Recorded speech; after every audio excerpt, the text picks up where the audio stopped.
Well, hello there, Carl. Greetings, Michael Ernest Kitces the 17th. No, there's only one. That's true. And thank heavens for that.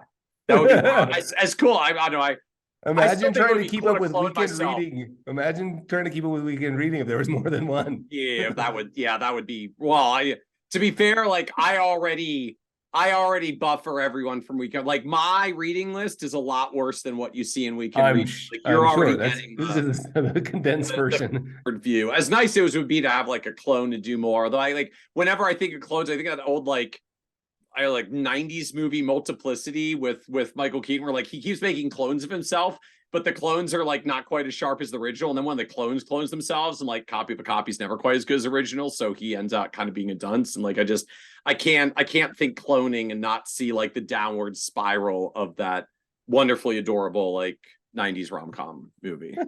So good. So good. So for today's discussion, I wanted to actually talk about something I feel is both like really simple and then actually really quite nuanced. So we had this great question that came in that just asked like, what does it actually mean to be a lead advisor? Like what we use these kind of labels of the industry. There's like associate advisors, lead advisors. Some people say service advisor. Some people say like a senior advisor is like maybe a tier above that. So there's some like language around that we may have to clarify as well. But I mean, the essence of it, right? Most firms have some distinction of there's like the associate kind of advisor who's come in and the lead advisor, which usually means something to the effect of like has clients of their own. So I was really intrigued by this to think about from a perspective like when I say like, Carl, I'm an associate advisor and I want to move up to be a lead advisor. What does that mean? Like, what do I need to learn to be able to sit in that seat that I don't necessarily know when I'm just getting started in my advisor career? Yeah, I think I'm super curious to hear how you answer the like, what does it mean? Like, what do I need to do part? But the what does it mean? It's interesting. Just I was like trying to feel into that question when you said, Carl, what does it mean? And I felt the weight on my shoulder. Like I felt my shoulders get a little and a little bit of tension between. And my first question was, are you sure? Right? Do you really want that? And the reason I'm thinking about that is because I just had this great conversation with a planner who just graduated from UVU, Utah Valley University, which is the largest financial planning program in the country, as I understand it. He is incredibly well respected by his peers. He won a big award that he got last week. Has his CFP, graduating from college with his CFP. And I asked him what he wanted to do, and he said, "I just got a job at a big name place that you would all recognize, and it's like great place to go work right out of school. Lots of the youngs do it." And he's like, "And I'm really excited just to see how I like it there, because I think I might just, I could see myself making a career out of it." And I was a little struck, almost like, "Well, you don't want to start?" I asked him, like, "You don't want to start your own thing?" He's like, "No, I just had my first child. School has been, I've been really dedicated to school. Like I'm kind of excited to be someplace where I go and I work and I have good benefits and I go home." And I was like, "Oh my gosh, that's really refreshing to hear somebody be like, I'm okay with this." He's like, "And I could see myself making my whole career there." Like really fascinating. So that I don't think that necessarily moves away from the lead advisor question. I mean, I actually read this as I'm an employee. I get a salary. Yeah. I would like a higher salary with a more senior employee job at that firm. Right. It may not be the entrepreneurship piece, but it definitely is Let's separate that out. The whole other discussion. Yeah, let's separate that out. But there is a level of, I think there's a level. There are people who will be happy as paraplanners for their whole career. Oh yes. Right. And I think we need to celebrate that and be like, that's okay. It doesn't make you bad. And one of the variables I think that happens with lead advisor, and it's also okay to want to be a lead advisor, totally okay, exciting, right? One of the first thing I think of is responsibility. The first thing I think of is weight. The first thing I think of is like, if you do your job right in at least my version of this job is you're aware of, like I often say, they don't quite mean it this way quite, but like somebody's cried in your office, like, what the money's for, you've heard the stories about first generation to college. I just like that there's like this implied rite of passage now. Like, you're a lead advisor when the client cried. Exactly. What does it mean to be a lead advisor? You've got tissues in your office and paraplanners don't.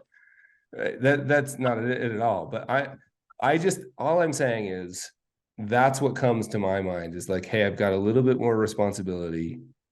I'm more involved. Meeting, I may feel, even though you can do this job 100% right and have people not meet goals, it not be anybody's fault, but you feel it a little more. Yep. Right? You feel it a little bit more as a lead advisor on top of the other skill sets. That's the soft side skill set, which I happen to be a big fan of. So that's the first thing that comes to mind. What comes to mind for you? Well, so first, like, I feel like we do have to, I guess kind of like set a little bit of the language or the nomenclature, at least as I think about this. Because otherwise, like, we get crossed up on what the terms of the words mean. So, I guess at a high level, like I tend to think about this at like three core roles of what tend to emerge in advisory firms. The first is an associate advisor. As an associate advisor, your primary role is just making sure the financial planning stuff is getting done. You're supporting some advisor who's actually responsible for the client relationship, but you are not responsible for the client relationship. If the client decides to leave, you do not have repercussions for this, assuming you just didn't do something horrible to cause it. Your job is like make the plans, support the advice giver, support on the follow-up. You might have some light client interaction with this, but at the end of the day, you are not responsible for the client relationship. As a lead advisor, you are.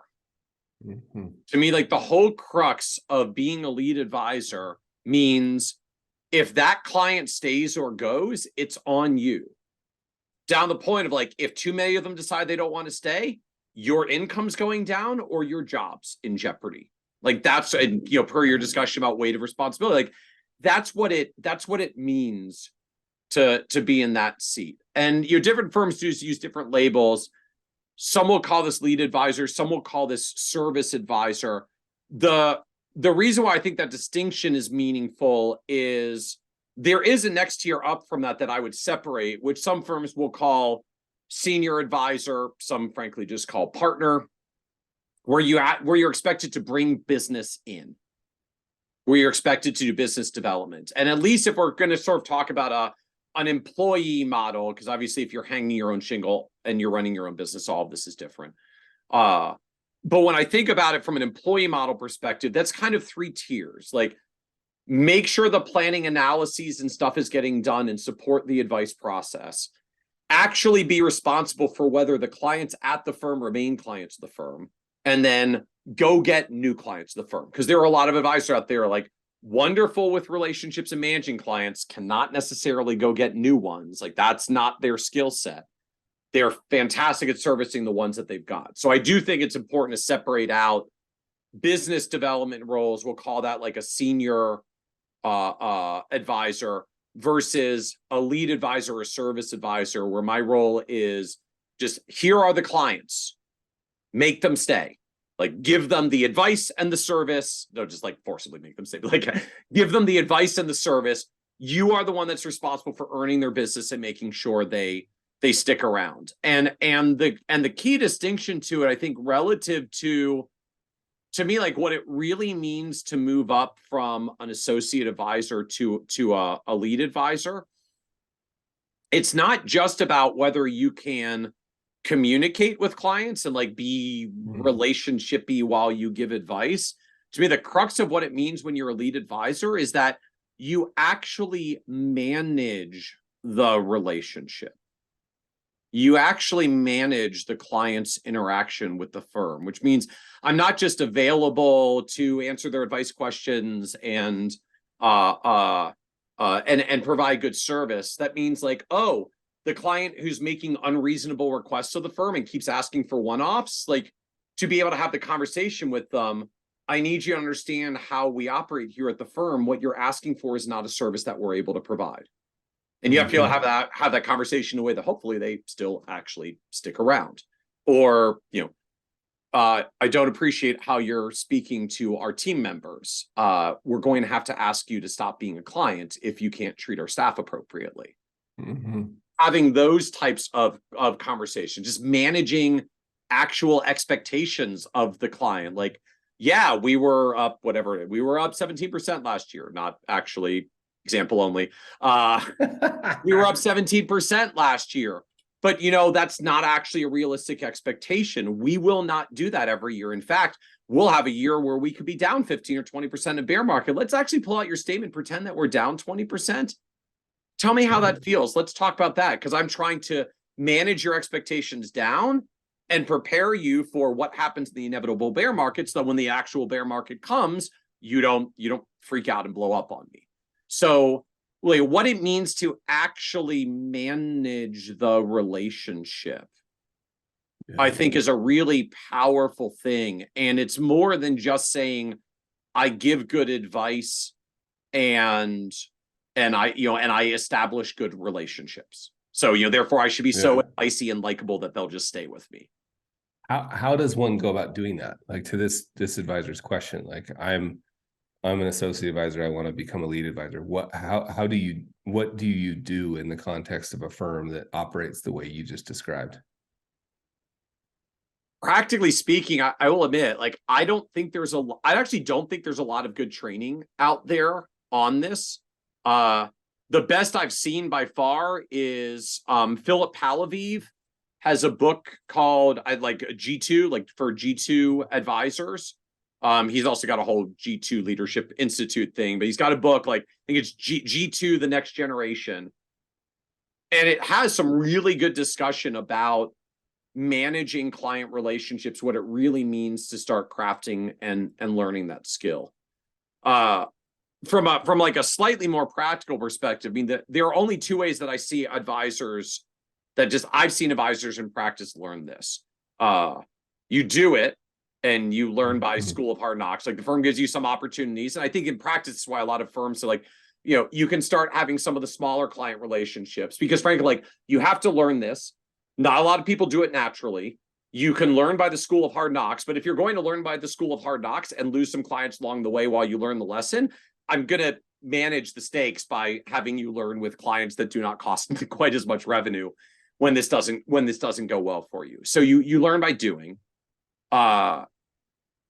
Ideally with someone that can give you some mentoring or feedback, if you can find someone in the firm that helps you do that. The second way that I think you learn this is by just sitting in the meeting with other advisors who do it well, and just seeing and observing. And if you sit in enough meetings with advisors, you do see different ways that it gets handled. And frankly, you'll sit with some advisors that do it well and some advisors that do it not well. Both are learning opportunities. So if you get to see an advisor that does this and then the client fires them anyways, like, well, I kind of just saw how to not handle that situation. Like, I'll mentally notch that for myself. But I will admit, like, I don't know any structured trainings that I've really seen on just the sort of that truest sense of how to really manage a client relationship, right? We're starting to see some stuff built around what does it mean to deliver advice? How do we deliver advice better? And show up for meetings. But that actual element of how do you see what meetings look like how do you learn that behavior? I think most commonly you learn it from a school of hard knocks, or you learn it because it's modeled to you because you sit in on client meetings and you get to see it. Yeah. Yeah, and I mean, tell me if you feel differently about it, but it feels to me like, um, I'm always, how do you think people should manage the tension between feeling inadequate and sort of not ready for it and wanting to do it? That's one set of tension. But combined with this tension of, I'd really like to do that, and I'm not sure that, you know, lobbying for it is a good idea. Because my first instinct was like, well, I think you just have a conversation with the person that is your quote unquote boss. Yeah. And you say, I'd like to do more of this. Like, I want you to know my goal is to do this. And I'd like to be helpful however I can. Can I start sitting in on more meetings? Are there some clients that maybe we're thinking about, you know, are at the lower end of our service model that I could be helpful on? Like, what would, how could I be helpful here and also have this experience?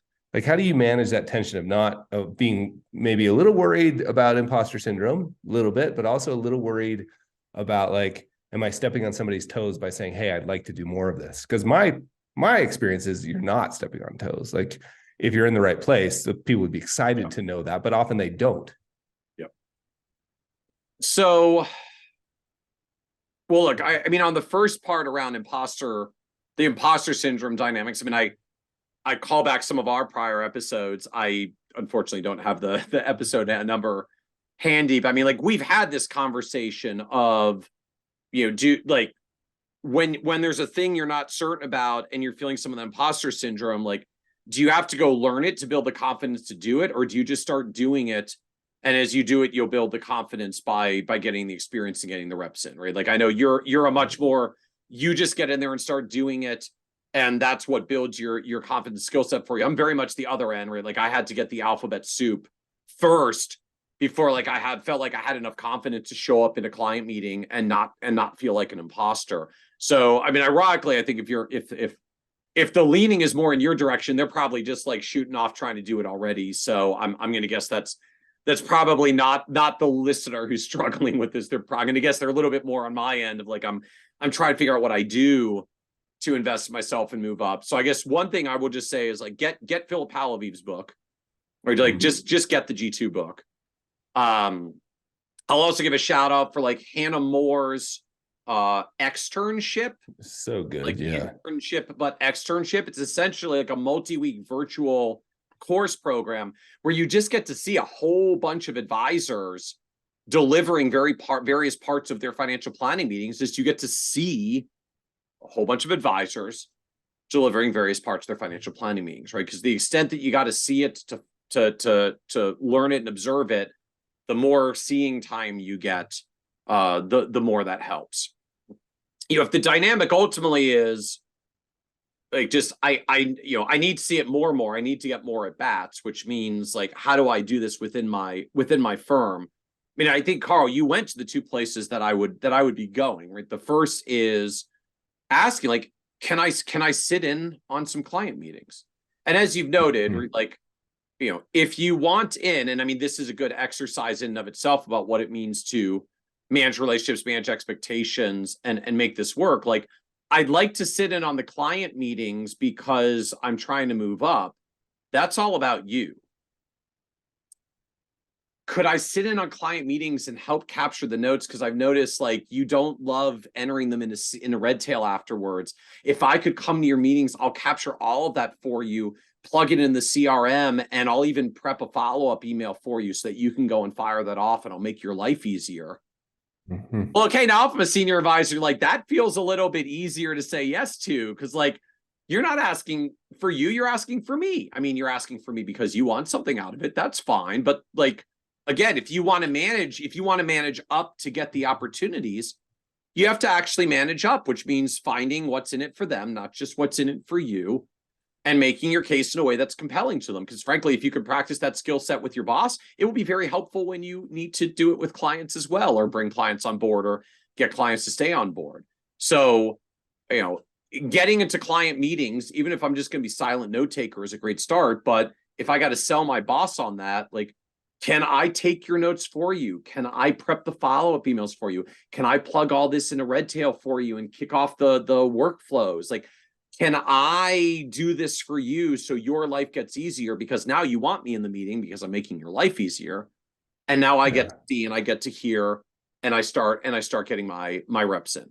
And if I can't do it totally. for you, can I do it for Bob, the other senior advisor? Because like you're actually really good at the notes, but like we all know Bob is not good at getting the Bob's terrible at notes. Bob. Sorry to any Bobs out there. Bob, we all know needs some help in managing the tech stuff. So like, can I go sit in on some of Bob's meetings and help? Yeah. And likewise, I mean, I think the extension for that, if you're a little more in the Carl direction of like, I just want to get in there and start doing it. I think it's asking in the same vein, like, look, I know you're getting some more big clients in, but you've got a lot of the smaller ones that you still have to meet with.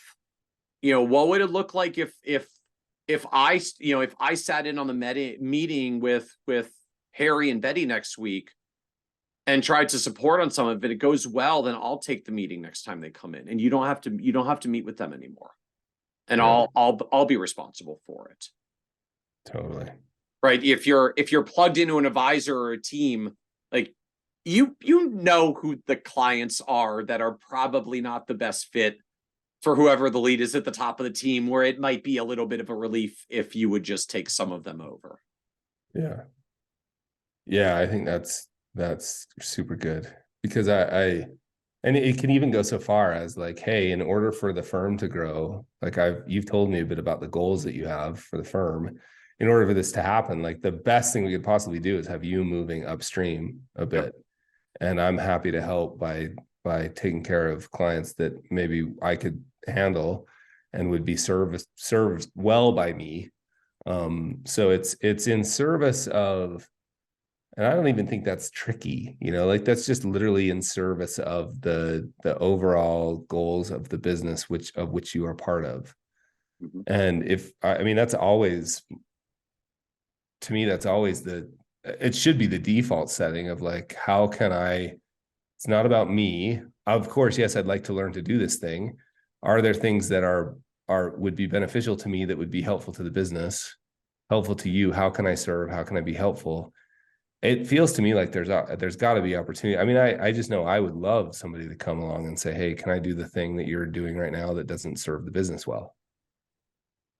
So what else? Is there anything else? Because I think you're right. Like Hannah's program, the books you mentioned, and Yeah. then to me, it's just like dive in and get after it. Yeah. I mean, there are a couple of other X factors I think that come with this. I mean, the biggest is like, some advisors are going to hear this and go to their boss and ask this, and the boss is going to say no. Yep, that's true. It's like, Bob. Bob needs the help. Bob's going to be fine, but like someone else who shall remain nameless Yeah. might say no. Yeah. And so I think it's worth reflecting on, like, why might you get no's on this? Because I mean, I think there's a couple of common reasons that likely crop up. The first, just realistically, like, this whole idea that you're the advisor who's going to move up and become a lead and take on more client relationships, that's only valuable to the business if the business is growing. Mm-hmm. And there are a lot of advisory firms that just aren't growing. Maybe that's because the senior advisor who's in charge actually really isn't sure how to grow it, or has gotten to the point where they don't know how to grow it any further, and the business is kind of stagnating. Sometimes just the reality is like, you might be an associate advisor who joined a firm with like a really successful advisor who built the practice and got it to a certain level. And the reality is like, they are really happy with the money they make and the amount of hours they work, and growing is just not their priority. Like, they like the hours they work and the money they make. Why do you need to grow more at that point? But the key distinction is like, if the business is not growing, there is nowhere for you to move up. Like, the only way that you move up and get paid more is that they have to make less. And if they have to make less to pay you more, that's not going to work well. Growing businesses, this works because the business gets bigger, which means the business gets bigger. I can make more and you can make more at the same time. So we're all winning. So let's go on this growth journey. But advisory firms that aren't growing, a lot of advisors start to struggle with this, or they get told like, well, if you bring in your own clients, you can have them, but I'm not giving you any clients. because what it comes down to is, if my pie's not growing, I can't make your share of it grow either. And ultimately, like, just that's an issue of the firm that you've chosen to be at. And just the reality, like, if you're on a growth path and they're not, at some point you're going to have to part ways. Like, nothing negative to the advisors that don't want to grow. I tell the same thing to advisors that have built firms and grown to that point where they're happy and they're comfortable and not really growing anymore. Like, that's totally cool. Work your hours, make your money, do the thing that's happy for you. But if you get like a young, growthy, aspirational person, you better recognize that they are going to outgrow your job. And if you tell them the only way to grow is to bring on their own clients, they're also going to outgrow the job. Because, like, if I'm bringing their own clients, I can hang my own shingle. Like, I don't need a job from you to get my own clients. Like, I'll do that myself at that point. Yeah. So firms that aren't growing, I find often this becomes a challenge at some point. Right. Because the firm owner doesn't want to transition clients because they're not getting like, it only takes money out of their pocket if the firm isn't growing in the aggregate.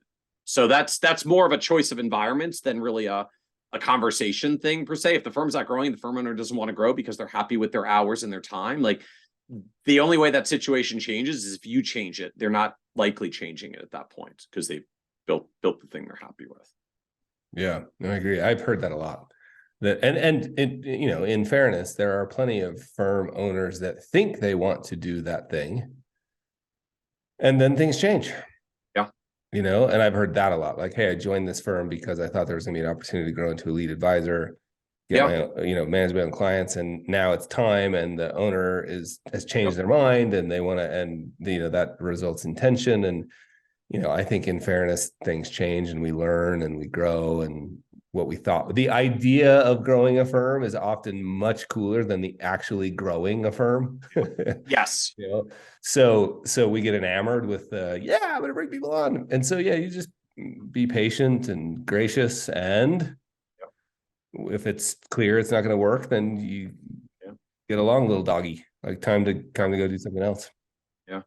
I think the second piece of this, which sort of sometimes ties to the first, is just the money, right? Like, well, it's one thing if you're sitting on client meetings, like if I start taking over some clients of the firm, like, does my comp change? And, you know, realistically, I would say like that's going to vary by the firm. If the firm has a track for this, they likely already have some comp structure that says, you know, when you have this much clients or revenue, you get paid this. Maybe it's a percentage of, maybe it's salary tiers, but like most firms that have built some track where you're just trying to move up through the track have this defined. If you're at a smaller firm, they may not have this defined yet. The truth is they may have no idea how they're going to compensate you if you start taking over clients. And the irony is that if you push it too hard, they may actually say no, not because they're opposed to you taking on clients, but because they just weren't ready to figure out the answers to that question yet. And if you have to push them on it, then the answer is no, because they don't want to make a decision that they're going to regret later. Right? Like, oh, I gave you a rev share thing and now I want to take it back in 2 years because I didn't structure it the right way, because I've never added an associate advisor to do that before. So, you know, frankly, like, what I would encourage for advisors that are looking that direction, you know, if the reality is you're trying to build your skill set to get to the lead advisor role, I would not be as focused on like by the way, and the first time you give me a client, I get paid more, right? Sure. Like, don't start there. Start with, you know, I'm going to build experience and I'm going to build my chops. Yes, if the firm's got a comp structure to do it, by all means, go for it and take advantage. But if it's not there yet, again, in the domain of how do you manage relationships, I would be going to the firm and saying, you know, I'd love an opportunity to start taking over a couple of clients that I know you guys don't really want to be meeting with and spending time with anyways. You know, could I sit in on the meeting next week and then start working with those clients for that one that's coming in that we all know you don't actually want to be in the meetings for. Right now, I'm happy just to have the opportunities to support the clients of the firm. But if this goes well, I hope at the end of the year, we can revisit this to make it part of my compensation. So you can set the expectation, like, y'all don't have to figure this out now, because then if they haven't figured it out, they're going to say no because they just don't have the time to figure it out right now. But in the spirit of managing expectations, because that's what managing relationships is ultimately about, the managing part, setting the expectation, like, I just want the reps right now. But if it goes well, and I'm handling these clients well, I am expecting that we're going to revisit compensation then. And if the reality is you're thinking, well, if I have that conversation, I'm pretty sure they're going to jip me at the end of the year and not do it, then the reality is you just need to not be at that firm. Like, just if that's how low you're, because I've had that conversation with a few advisors. If I do that, I know what's going to happen at the end of the year. They're just going to jip me and not do anything. It's like, cool. Then I would still do it and get the experience in, and then recognize that you're probably not in a good environment. Like, if the trust is that bad and you can't repair it, that's probably not a good long-term career place for you. So get your experience in and use that to find a new firm where you can put on your resume was, primarily responsible for 8 clients. Yeah. No, that's super good. That's got to be the most helpful how to become a lead advisor instructional manual ever written right there. All right. Well, I hope it helps folks a little. And if they just keep saying no beyond that, then just ask them, like, what do you need to see me do or show you to get comfortable with either like me being in the meeting or me taking on some of our smallest client relationships? And just ask them, like, what do you need to see me do or show you? And let them tell you what the blocking point is. Totally. Love that, Michael. Thanks. Awesome. Thank you, Carl. Appreciate it. Okay. Cheers.